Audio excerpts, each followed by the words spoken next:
Normal po ba na ganito kalaki ang wini-withdraw ng isang government agency?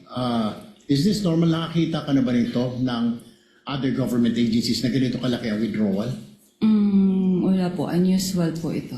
Unusual yung withdrawal. So therefore, kung unusual, Madam Witness, hindi mo kayo nagtanong man lang, para saan po ba kayo ito? Kasi alam ko sa bangko po, nagtatanong. Ako po, nagbabangko ko sa privado. Natatanong po yung staff ko, para saan ba gagamitin ni Sir ito, ni Sed?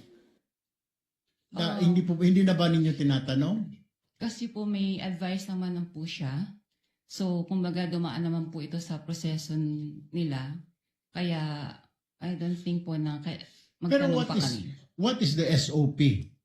Ano po standard operating procedure pag may mga malalaking withdrawal? Or exempted pag mga government agency, lalo po't mga matataas na ahensya ng pamahalaan? Wala na pong exemption. Kaya lang po itong sa particular na transaction po ng OVP, bali meron naman po kasi silang pino-forward na advice po sa branch. Okay. Alam niyo po ba na ito ay for intelligence fund, yung winning withdraw? Hindi po. Hindi niyo po alam na Intel fund ito. Opo. Pero nagduda po kayo sa ganitong kalaking halaga. Is that correct? Sa personal opinion namin sa bangko, parang syempre po, saan kaya gagamitin po yung cash na to? So, pero hindi naman po namin tinanong na. Kasi may advice naman po siya. Okay, panghuli na lamang po, Madam Witness. May other agencies pa ba na may account sa inyo?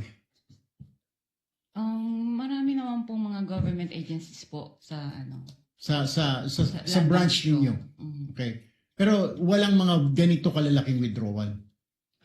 So far po kasi na-convert na po lahat kasi sila sa mga online system like yung sa ATM payroll. So hindi na po ganyang kalalaki mga withdrawals po nila. Thank you, Madam Witness. Thank you, Presiding Officer. Thank you, Senator Judge Erwin Tulfo.